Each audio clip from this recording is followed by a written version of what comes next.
Rethought Media Network. We are a global broadcast network of positive music, media, and entertainment, inspiring humanity's evolution along the journey of enlightenment and creating a world of love, peace, empowerment, and prosperity for all. Rethought Media Network. Positively inspiring.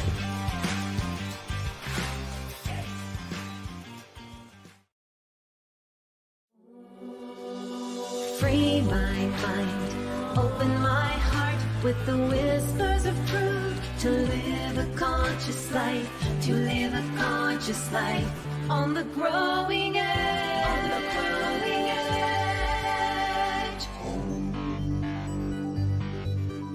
edge. And now, here's Allie. Hello and welcome back to Growing Edge Live. I'm Allie Benjamin, and it is my great joy to be here today and every week that we jump on and share conversations with soul-centered individuals that are channeling their time, their talent, their energy, their resources, their love, their passions, all of themselves into doing good works in the world.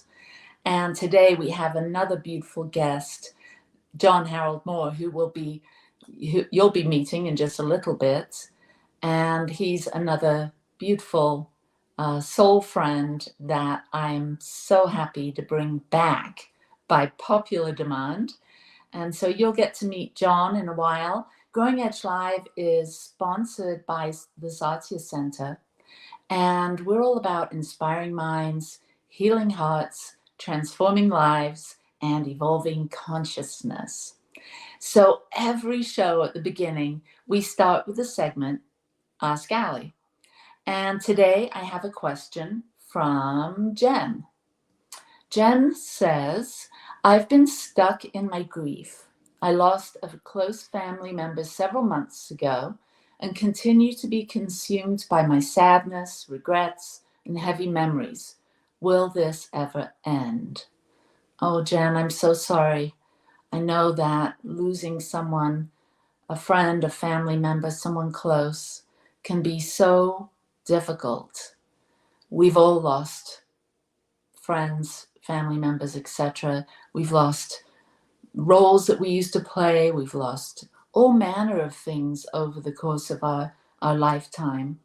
And when we're facing the loss of a loved one, it can stir up all of the grief that we've kind of pushed down over the course of our lives, because we have to get on with life, and many of us don't take time to really stop and feel the grief until we lose a significant loved one. Then it all comes bubbling up.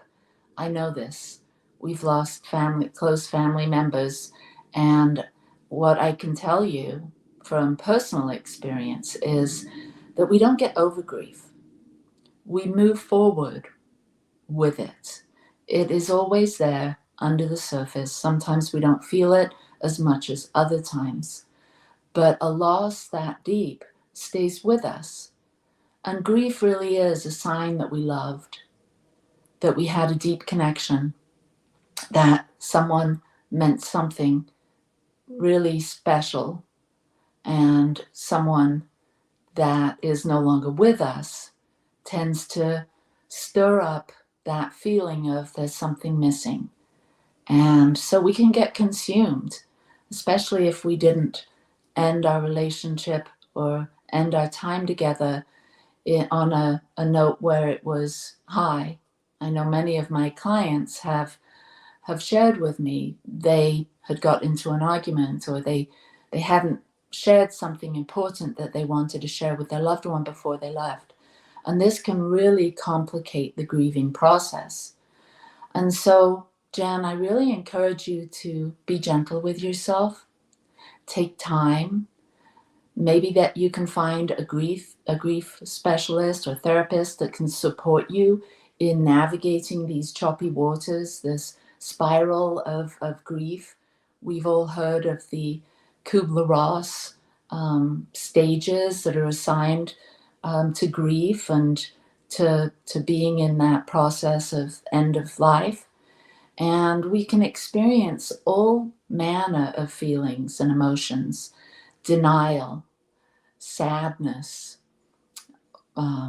confusion, like I'm having at the moment, hot flash. And so as we feel into the feelings that we're having, whatever they are, and I know for me, I've experienced a great sense of self wanting to go within my thoughts and feelings and really explore, do some deep inquiry. And I'm developing a course at the moment, actually, on conscious grieving, on how to really feel the feels. Because in our society, it's so fast moving. We have to get right back to work. I recently talked to a mother that lost her child and within just a few days had to go back to work. And I can only imagine, for me, it wasn't that way. I didn't have to go right back to work. But I've also heard that people can really get consumed by their work and it can actually help them to move through the grief. I didn't find that so helpful myself.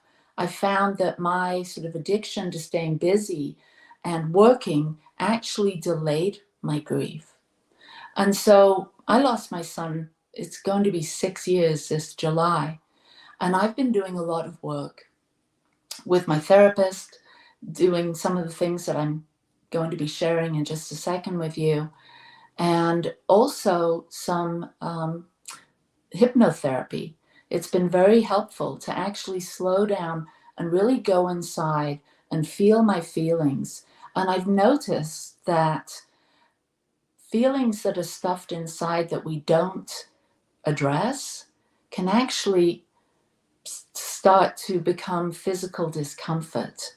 And so another wonderful way of coping with heavy emotions, especially if you've been in denial, can be to get some help with somatic healing, moving some of the energy in the body that is stuck emotions and stuck feelings.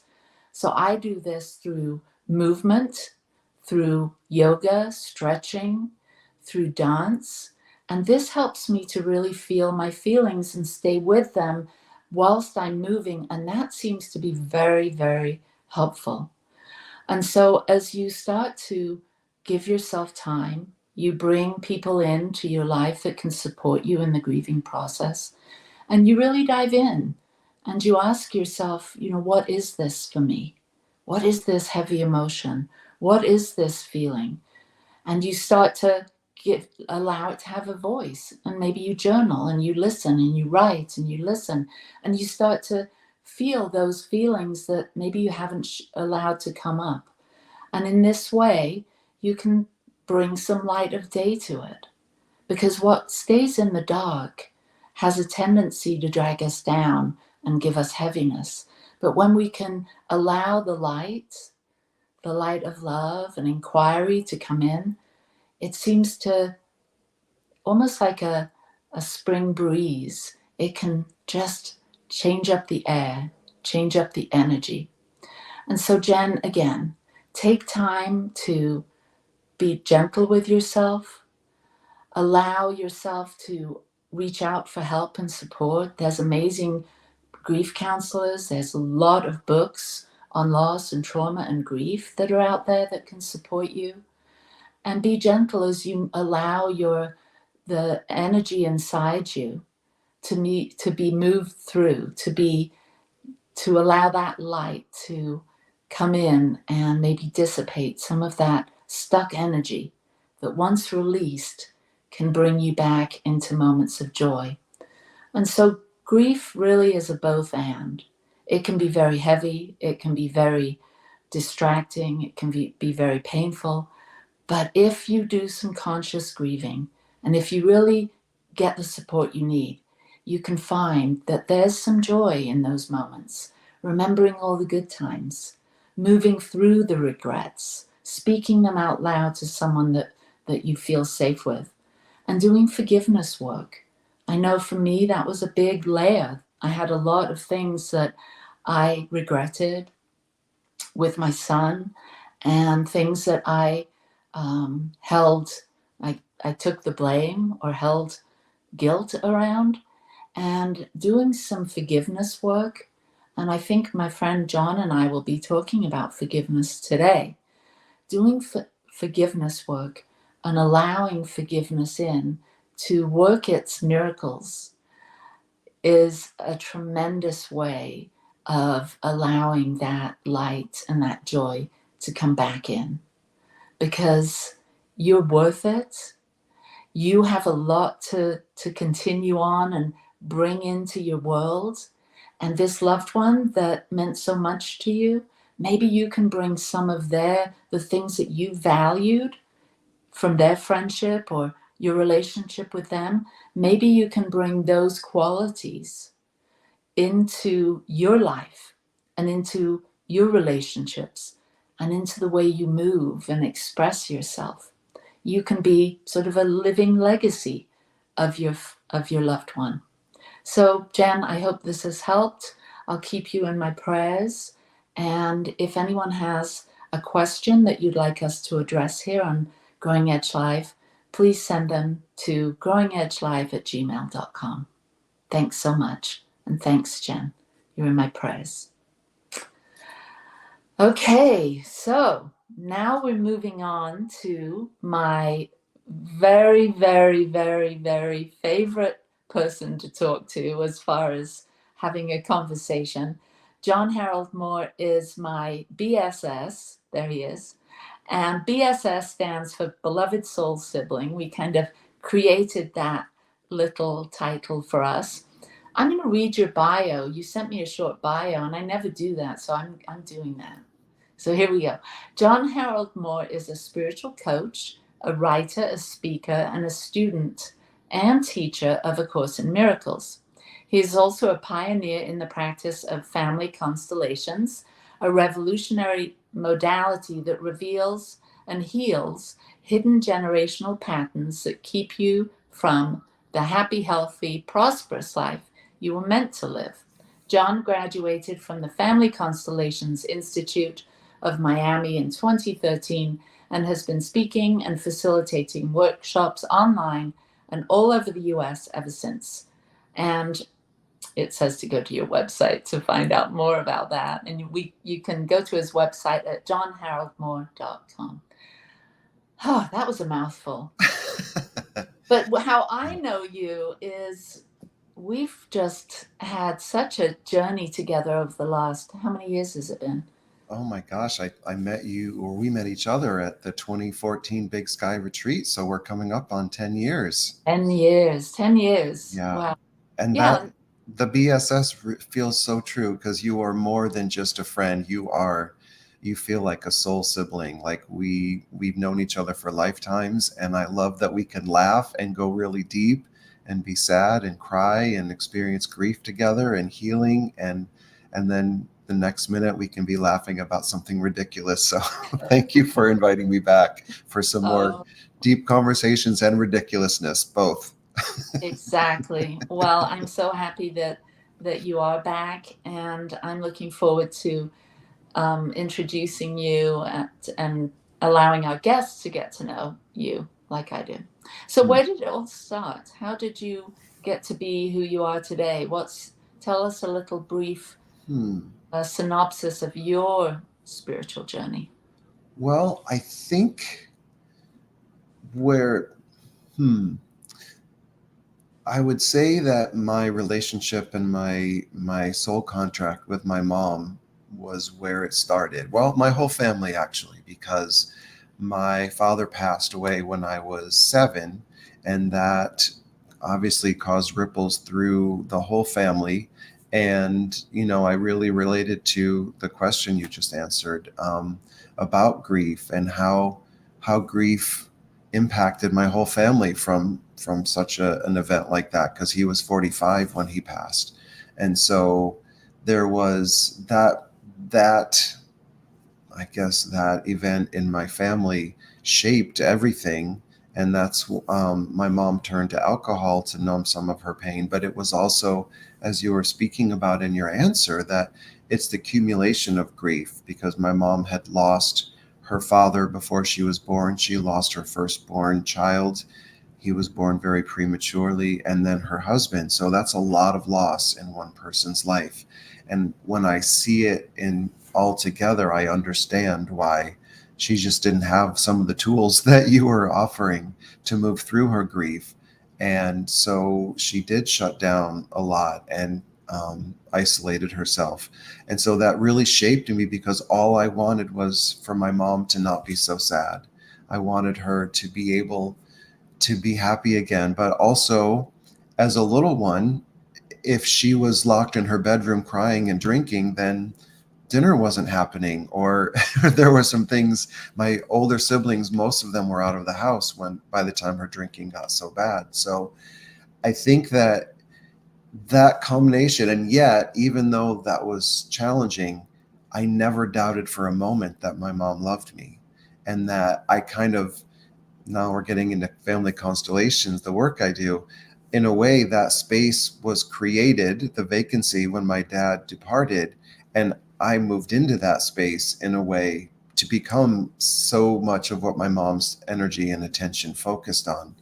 And so I never didn't feel loved. And I also got a lot of love from my siblings, my older siblings. So I feel like that the amount of love I received, even though it was challenging, helps me to do the work that I do today. But it also, that situation influenced me to start asking questions like, there has to be a better way. Like, what is all this for? And I think that's what led me to spirituality. And it's what led me to be a massage therapist for 15 years and going to a school that was more, it wasn't just the medical model, but we also talked about crystals and essential oils and energy healing.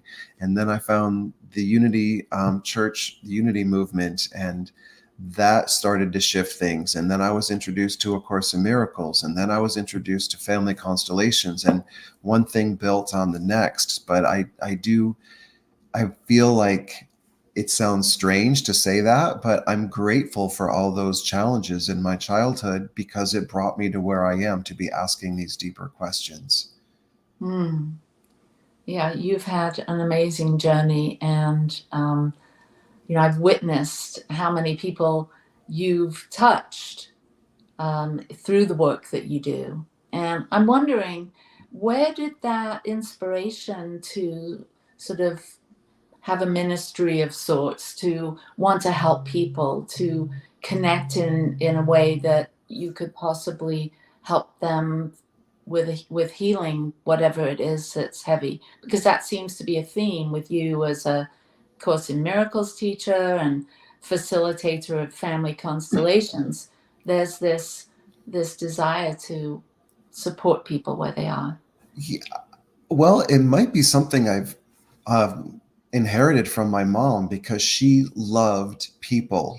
I think that was one of the main reasons that she loved being a smoker, is because she would go outside and smoke and strike up conversations with other smokers, where she could start a conversation with someone at the grocery store waiting for her turkey to be sliced at the deli counter. Like, she really, I witnessed how much she loved people.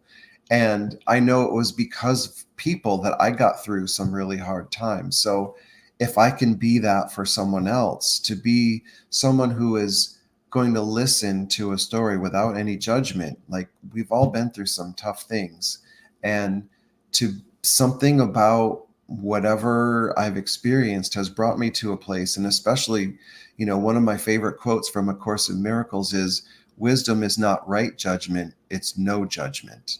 Because I couldn't possibly know what's happened in someone's life from the beginning to the end, or what their situation was. So I don't really have all the information. I couldn't possibly judge it as right or wrong, but I want to be a safe space. That's my number one priority. I say that before every workshop and session, is that I want to create a safe space so that people can share what's going on. So they're not going to feel judged, and they're not going to hide anything, and they're not going to, they'll share whatever they're comfortable sharing.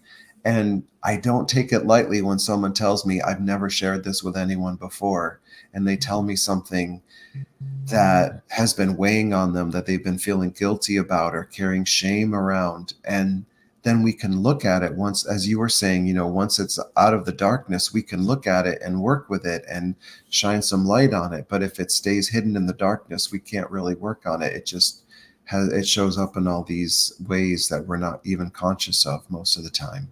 Yeah. I want to go back a bit, even further, back to your childhood. Were you a religious family, or was there anything going on, spiritually as a youngster? When my dad was alive, my older siblings, he made everyone go to church. So we were Methodist.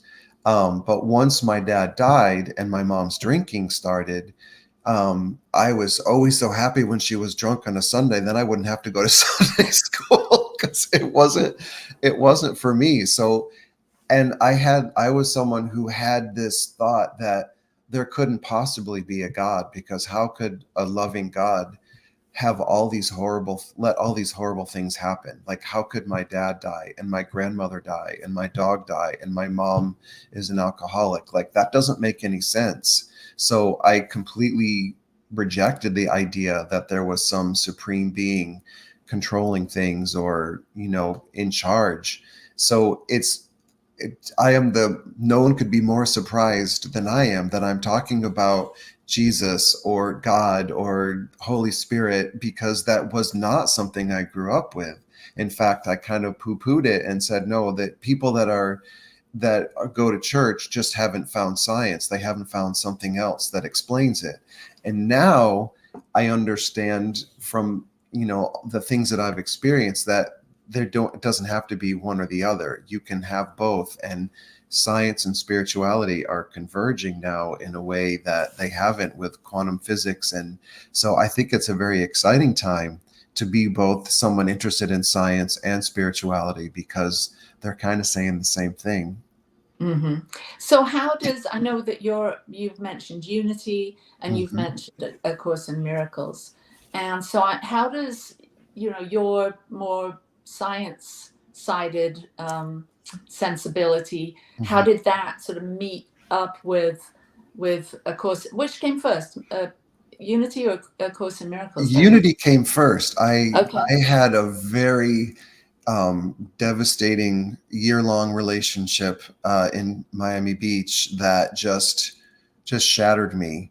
And I definitely know that I believe that that person and I had a soul contract so that I could be completely devastated, so that my neighbors would say, hey, John, we noticed that you're crying all the time. Why don't you come to this Unity church with us? And it's a really and I'm like, no, I'm not really a church person. And they said, well, it's really not what you think. It's a very loving environment.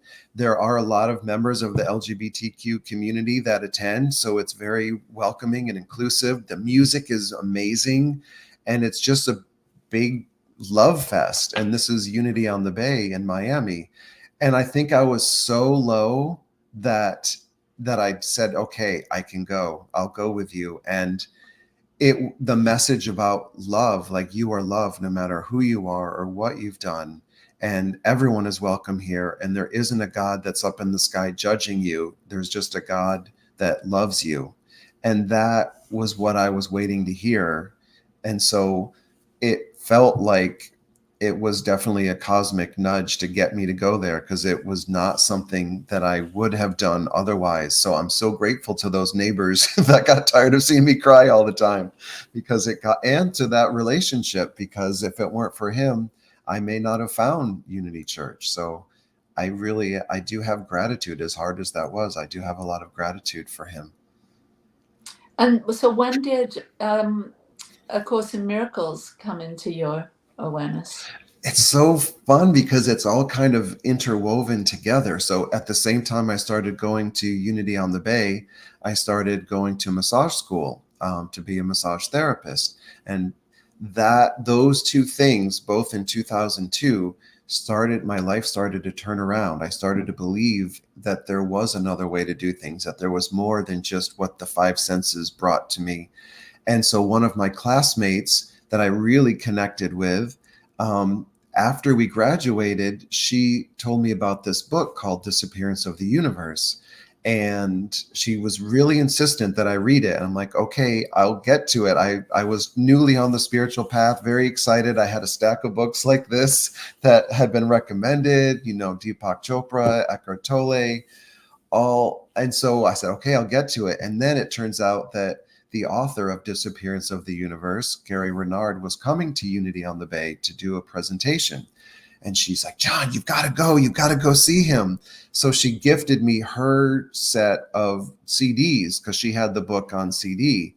And little did I know that it was an introduction to A Course in Miracles. So I listened to that CD in my car in between massage appointments, and it answered more questions than anything before had answered, because I was asking questions like, is there ever going to be a time when is there always going to be good and evil? Are people always going to do bad things to each other? Is there always going to be war?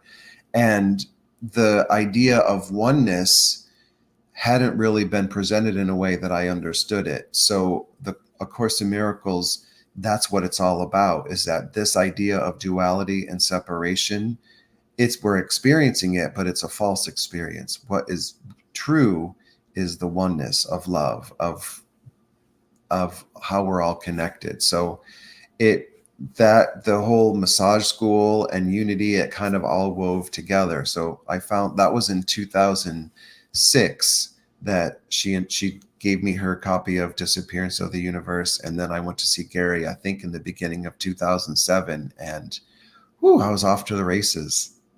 Yeah. So I read, after meeting you, I also listened to that Disappearance of the Universe, and we've had some conversations about that.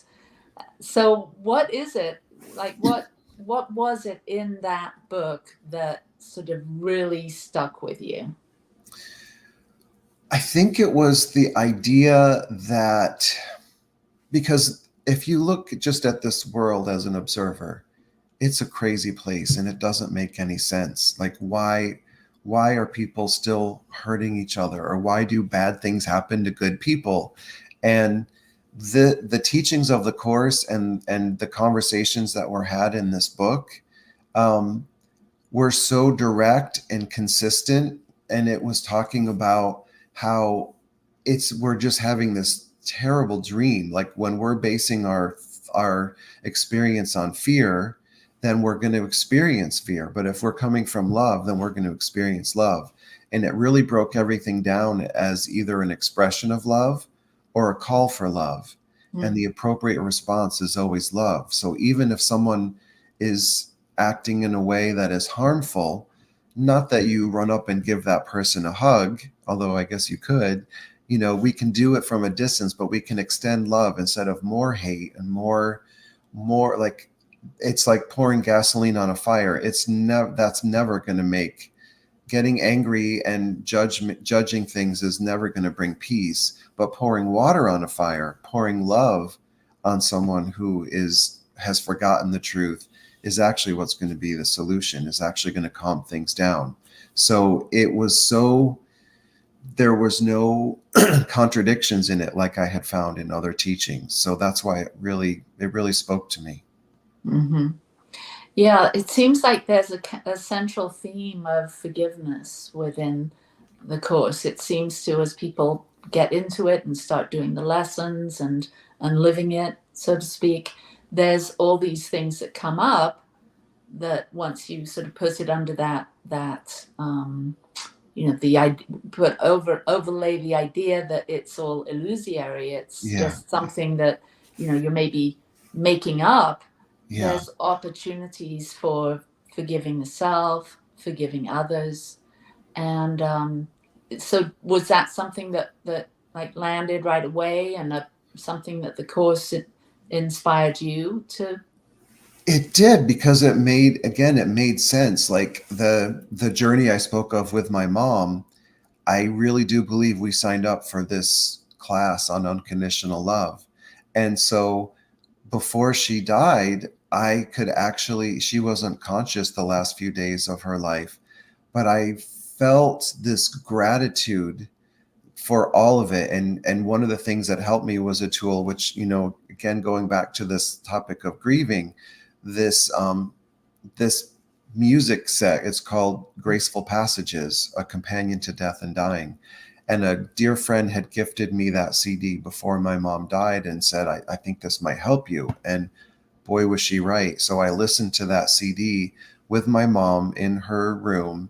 I held her hand, and it was something happened that it dropped from my head to my heart, that everything that happened was exactly what was supposed to happen for me to be where I am today. And I knew it cognitively, but it hadn't landed here yet where I truly believed it. And I was able to thank my mom for all of it, that all the ways that she showed up and didn't show up, because it brought me to where I am. And I really meant it. Like all the charge of, I wish it were different. I can't believe that she, would forget to pick me up at soccer practice, or all the, some of the cruel things that she said when she was drunk that I know she would never say when she wasn't drunk, but she was in so much pain. She was just trying to project it, get rid of it. And so I know that wasn't the real her. And I believe the same thing about any of our loved ones or any of our political figures or anyone. Like, that's not the real them when they're saying these horrible things. It's because they've forgotten that we're all connected. So this idea of forgiveness isn't about, well, I'm a better person, so I'm going to wave a magic wand and I'm going to pardon you. But what you really did was harmful, but I'm a better person, so I'm going to forgive you. That's not the kind of forgiveness the Course is talking about. The Course actually describes that as forgiveness to attack, because I'm still making you wrong. You did this to me, but I'm a better person. The Course's version of forgiveness is, let me look at this differently and let me know that in truth, we are one and that nothing really happened. And that's a hard thing, I know, for a lot of people. And it's not for everyone. It's certainly not, it doesn't mean that we allow people to do harm to us. It just means, can I step back and see the bigger picture and know that in truth, who I am, which is a soul, and who you are, we can't harm each other. Bodies can harm each other, but the soul can't harm another soul. And that we've had this idea of soul contracts keeps coming up in conversations, that I had a soul contract with my mom so I could learn these lessons. And I had a soul contract with that relationship in Miami Beach that I could end up in massage school and at Unity on the Bay. So I'm again, would I want to live through those relationships and that pain again? No, ma'am, I would not. But I can look at it from a place of all things work together for my good. That's one of the lessons from the Course. And it just, when I can see it that way, even the painful things, again, it doesn't mean I like them, but I can see them, if I can look at it from that lens, that it brought me to where I am, that there was a lesson. And did I get the lesson? Because if I didn't, it'll come around again and I'll have another opportunity to look at it with the eyes of love. Yeah, beautiful. We're going to jump off and take a short break, and we'll be right back. Okay. Please help us say thank you to our organizational sponsors, including the Hefferland Foundation, Affiliated New Thought Network, International New Thought Alliance, Science of Mind Archives and Library Foundation, Center for Spiritual Living Denver, Center for Spiritual Living Midtown, New Thought Philadelphia, Planned Happiness Institute, Summit Center for Spiritual Living, One Heart Retreats, Center for Spiritual Living on the Lake, Unity Kitchener, Unity Spiritual Center Ottawa, Om Center for Spiritual Living, thesatyacenter, Begin Within Ministries, Center for Spiritual Living North Jersey, Unity of Savannah, and the Center for Spiritual Living Seattle, as well as all of our individual donors. Thank you for being part of the New Thought Media Network. Please like, share, and subscribe. New Thought Media Network, positively inspiring.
Free my mind, open my heart with the whispers of truth. To live a conscious life, to live a conscious life on the growing edge. On the growing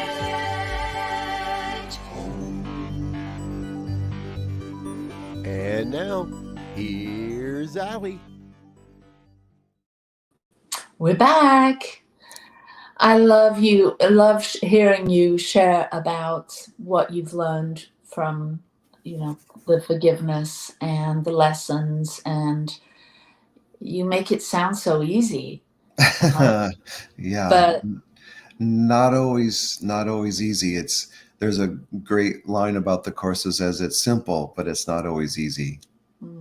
yeah, so you work with clients and you share A Course in Miracles with them. How do you do that? Well, it depends. Some people are also course students that I work with, but not always. And so I will just use different language maybe because the course has very specific language that can be off-putting to some people who've had maybe not a great experience with traditional religion. But for me, it's always about shifting from fear to love, or looking. Like, I know there's a great line in the course that says, how can you find light? By analyzing the darkness. So yeah, there may be some really terrible things. Like I'll never forget working with one client who had a really, really difficult relationship with her dad. And I asked her a question that I don't think anyone had ever asked her before is there a positive quality about your dad? Or is there a memory that may be a fleeting memory, but just something? And she said, well, there is a time that and I don't remember, maybe he took her fishing with him or something.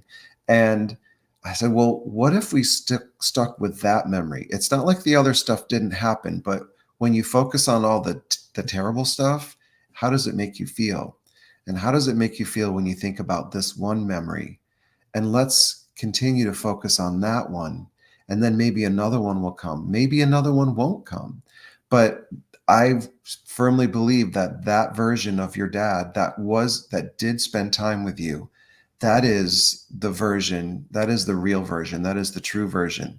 A lot of times when I do, before all of my family constellations workshops, I do an ancestor meditation to bring in the support of your ancestors. And I often say the highest version of your mom, the highest version of your dad, imagine them standing behind you. The version that hasn't been weighed down by any of life's circumstances or any of the hardships, because the highest version wants the best for you. And so when we think of it that way, that we can get the love from our parents that we wanted. There's a line that one of my teachers shared with me that said, at some point, we all are going to do our best to accept the love from our parents as they gave it, not as we wanted it. Because if I'm stuck in wanting it if I want my mother to not be an alcoholic, well, I'm kind of stuck. But if I can accept the love and remember the moments that she was able to show up for me, that has been a game changer for me. It's really just what you're focusing on. So if I'm looking for evidence that my mom was a terrible mom, I can sure find it, and I could get a lot of people to support me. But it sure feels a lot better to look for evidence that she did love me and that she did the best she could with all the pain she was carrying, and think of the memories that light me up, that make me laugh, and the funny things that happen to us. One that comes to mind is she took me on a trip to Rhinebeck, New York to visit. It was an aerodrome, so old biplanes, and we didn't make a hotel reservation ahead of time, and there was nothing available. I don't know, there was something else. So I just remember driving up and down the street, and we had a choice between one hotel that had a horse in front of it drinking out of a nasty green swimming pool, or this other hotel that it was called the Bella Roma, and it did not seem like it was very beautiful. It did not look like beautiful Rome to us. And we joked about it for the rest of our lives. Like, oh, remember that trip? Like, there was joy in that trip. There was something that we had in common. And that's the memory I want to keep going back to, because it lights me up. It's not the one that, that brings me sad, that makes me sad. Yeah, we've got your website showing on the screen at the moment. And I know that this is how people can connect with you and work with you. And you and I both do some spiritual coaching with people. And it's interesting that humans seem to have a negativity bias. We all can sort of lean into thinking about the things that aren't working well, or the people that did us wrong, or move into that victim place of being overwhelmed with a physical condition, or feeling victimized by our money situation or whatnot. And so I think that working with a coach, working with someone that can remind us of the light, remind us of the lessons, remind us of these amazing teachings, whether they're from whatever spiritual tradition, really. But A Course in Miracles is definitely sort of a psycho-spiritual system somewhat, where it sort of combines the way we think and what we focus on. And yeah, it really is a way of moving through the world. It's not just a course that you do and you're done and check that off. It's a lens to look through the world, just like family constellations is. And what you were saying earlier about how we seem to have this bias, a lot of it is for a very good reason, that we remember those traumatic incidences because we had to keep ourselves safe, and we had to focus on that, and we had to be hypersensitive because those same experiences could come up again. But now that we're adults, we're not in that situation anymore.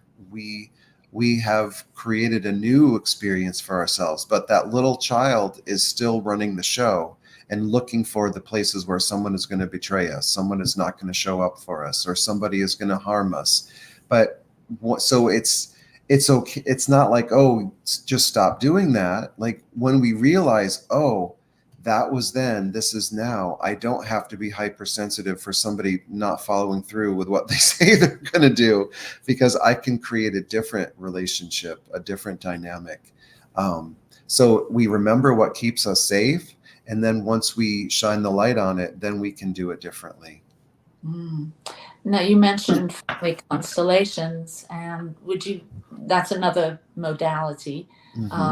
Tell us a little bit about family constellations. Sure. So I think that it goes hand in hand with A Course in Miracles. I don't know that every family constellations facilitator would say that, obviously, because they're not all studying the course.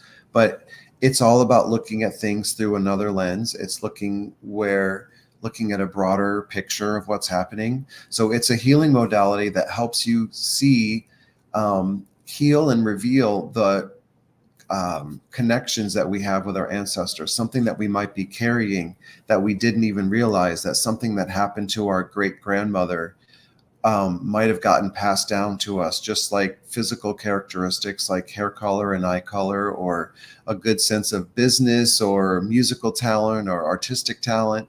Those things, we welcome them, but we can also inherit some of their pain and some of their patterns. So this looks at from that perspective, this this healing modality, whether we do it in a group or a one-on-one session, and we see that, oh, that thing that keeps happening, that pattern that keeps repeating in my life is actually a response to the bankruptcy that my grandfather experienced, and a lot of people lost money. And so I'm unconsciously entangled with all the people that lost money. So every time I get a bunch of money, then my car breaks down and there goes the money again. So that's just one example that, without even realizing it, I am trying to make up for what happened through the whole system. And of course, that's not helpful. That's not what those people want. That's not what I want. But once I see it, it's not unconscious anymore. And then I can make a different choice, because from what I experience and what I see, our ancestors, the best way to honor them is to live a happy, healthy, prosperous life, because they went through a lot. They experienced a lot. A lot of them left their homes and their family and their way of life to try for a better life for those that came after them. So if we're stuck in the same patterns, then it was all for naught. So they really do want us to do well. That's the best way we can honor our ancestors, is by doing well and not repeating some of the same things that trip them up. So I've participated in some of your workshops, and I've seen many people that you've helped facilitate with a family constellation session have a shift, experience that aha moment where it's like, oh, it's as though they step into a new version of themselves, or they've stepped beyond the old ancestral pattern. So can you share maybe one from recently, that, or one that sticks out in your mind, how someone was kind of experiencing this struggle, and then what came up in the family constellation, and then how they move forward with greater peace? Sure. So the one that sticks in my mind right now is one where there were siblings that the person's mother had two miscarriages. And so obviously that's a very painful experience for the family. But so often those two little ones aren't talked about.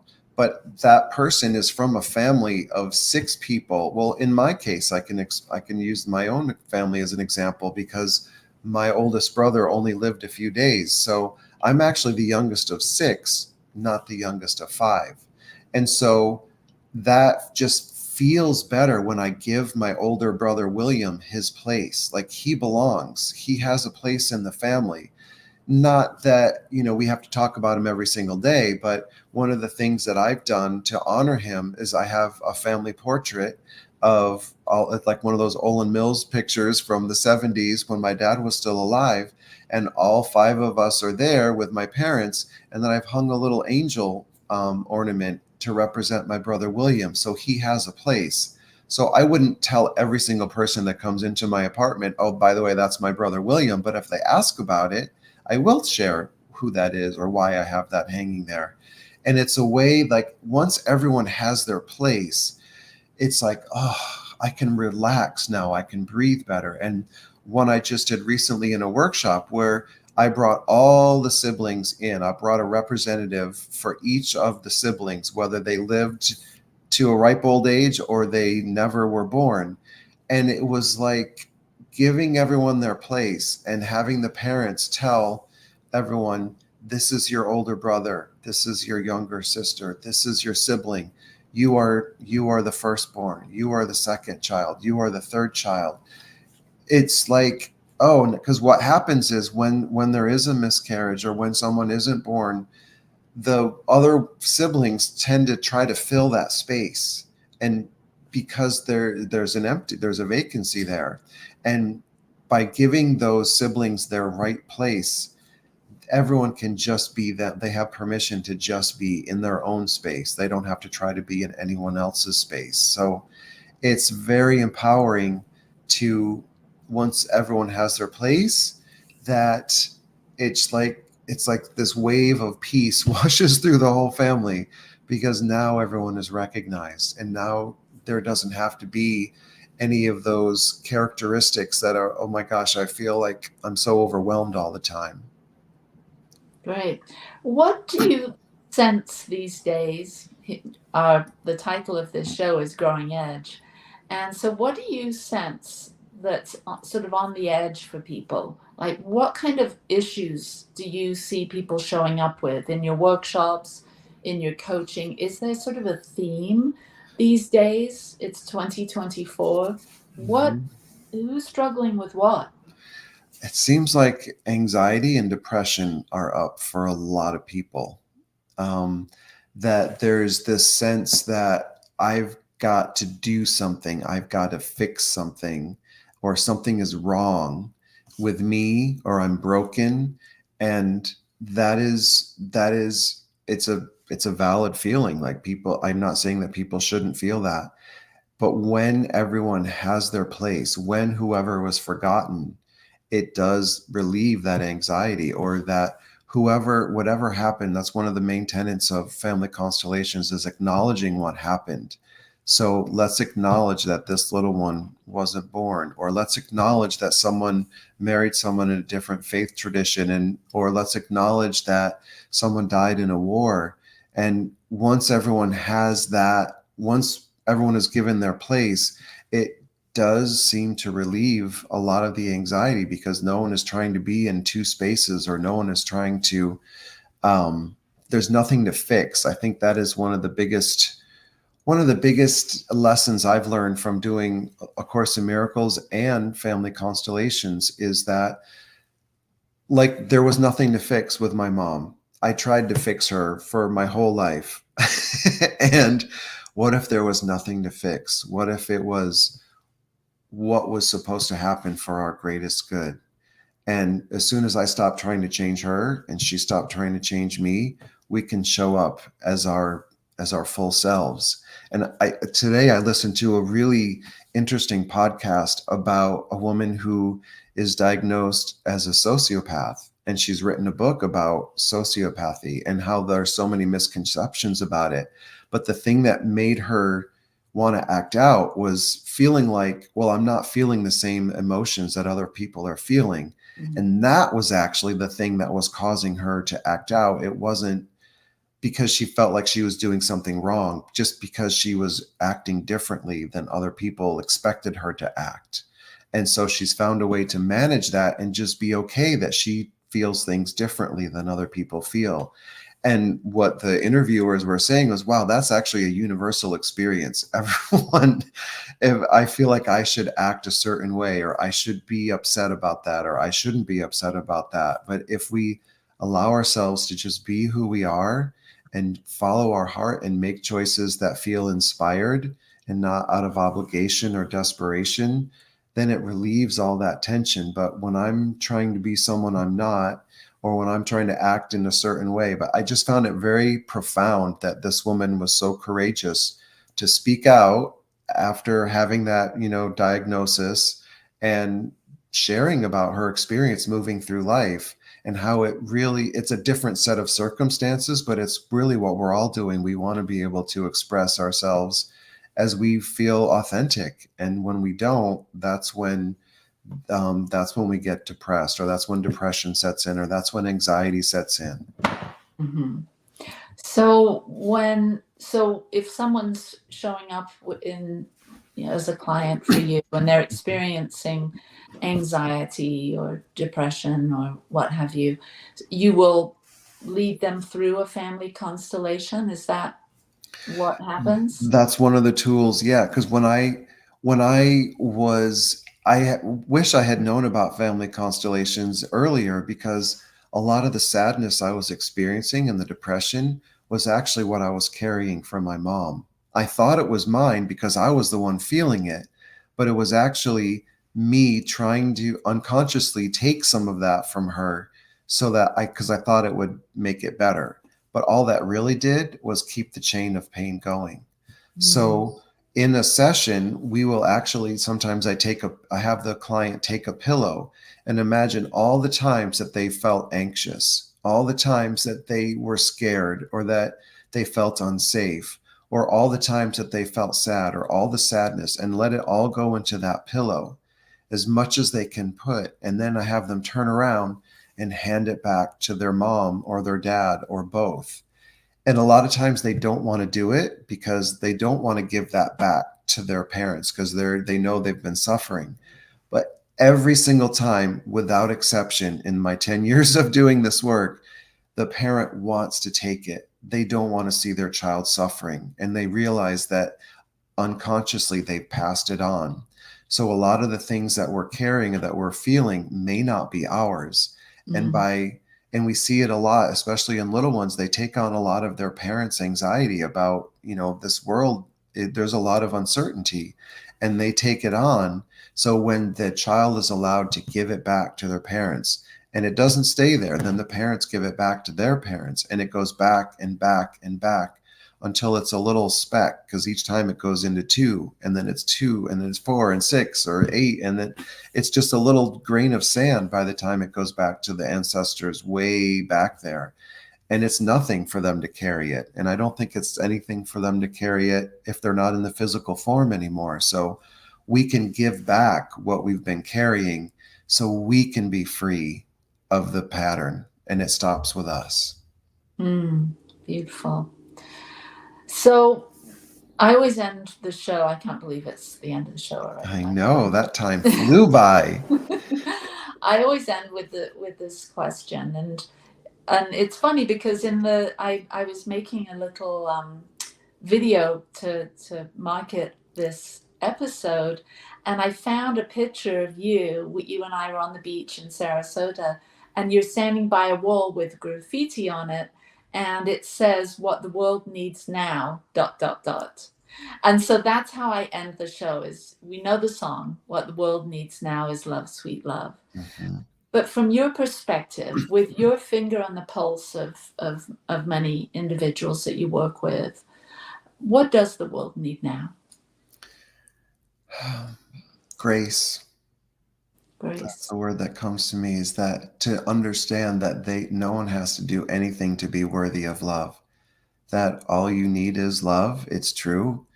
And we can give it to ourselves. We can allow it to come in from a lot of different angles. It may not come from that person or that thing that we think it's coming from, but if we just removing the obstacles to the awareness of love's presence is what the Course says. There are so many ways to do that. We just have to see where the blocks are, and then we just simply let them go. So just, grace, that divine gift that we're all entitled to without doing anything. Exactly. Well, thank you, John, for being my guest again today. It's so special to me that you're a friend of mine, and you're on the show today. And if anyone would like to get a hold of John, they can do so at his website, johnharoldmoore.com. And I look forward to chats in the future, and yes, back again so we can talk a little bit about how the Enneagram, something that I'm very passionate about, and family constellations. And maybe we'll throw in some science of mind, a little course in miracles. A little dab of this, a little dab of that. A little dab of that. We'll stir it up in the dream cauldron and we'll see what comes up. I love that. Thank you for this conversation, Ali. I really appreciate it. And I love you dearly. Oh, I love you, and you've touched my heart, and I know you've touched a lot of people's hearts, or will when they watch this as a replay. So thanks everyone for being here. Thank you to New Thought Media Network and to Satya. And next week we have an amazing guest, Carrie Stiers, and she is a psychic medium, and it's going to be a wild ride. So I'll see you next Monday. Bye-bye.